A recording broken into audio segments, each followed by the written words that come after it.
ఎడతెరిపి లేకుండా కురిసిన భారీ వర్షాలతో కోస్తాంధ్ర తడిసి ముద్దయింది. అల్పపీడన ప్రభావంతో కురిసిన వానలతో జనజీవనం స్తంభించింది. లోతట్టు ప్రాంతాలు జలమయమయ్యాయి. చాలా ప్రాంతాల్లో పంట పొలాలు నీట మునిగాయి. ఇవాళ రాష్ట్రంలో పలుచోట్ల వానలు కురిసే అవకాశం ఉందని విశాఖ తుఫాను హెచ్చరికల కేంద్రం వెల్లడించింది. అల్పపీడన ప్రభావంతో కోస్తాంధ్రలో విస్తారంగా వర్షాలు కురుస్తున్నాయి.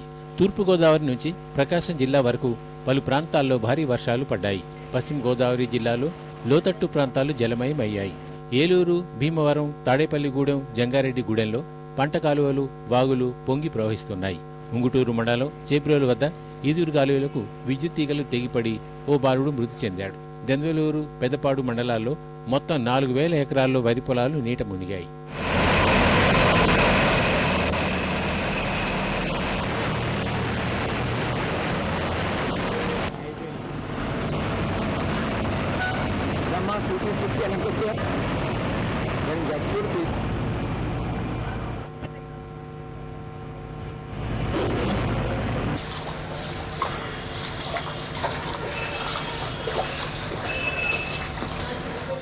భారీ వర్షాల కారణంగా తూర్పుగోదావరి జిల్లాలో జనజీవనం స్తంభించింది.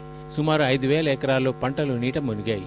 అమలాపురం ప్రధాన మార్గంలో 2 అడుగుల నీరు చేరడంతో రాకపోకలకు తీవ్ర అంతరాయం ఏర్పడింది. కృష్ణా జిల్లా విజయవాడ, నూజివీడు, మచిలీపట్నంలో లోతట్టు ప్రాంతాలు జలమయమయ్యాయి. గన్నవరం పరిధిలోని ఎట్టివాగు ఉధృతంగా ప్రవహిస్తోంది.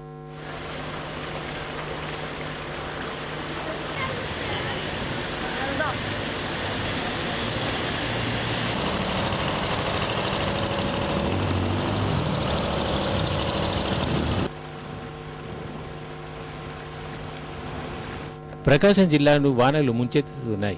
జిల్లాలోని గుండ్లకమ్మ, దువ్వలేరు, ఇంకొల్లు మండలాల్లోని వాగులు పొంగి పొల్లుతున్నాయి. పొలాల్లో భారీగా నీరు చేరింది. ఒంగోలులో విద్యుత్ తీగలు తెగిపడి 2 మృతి చెందారు.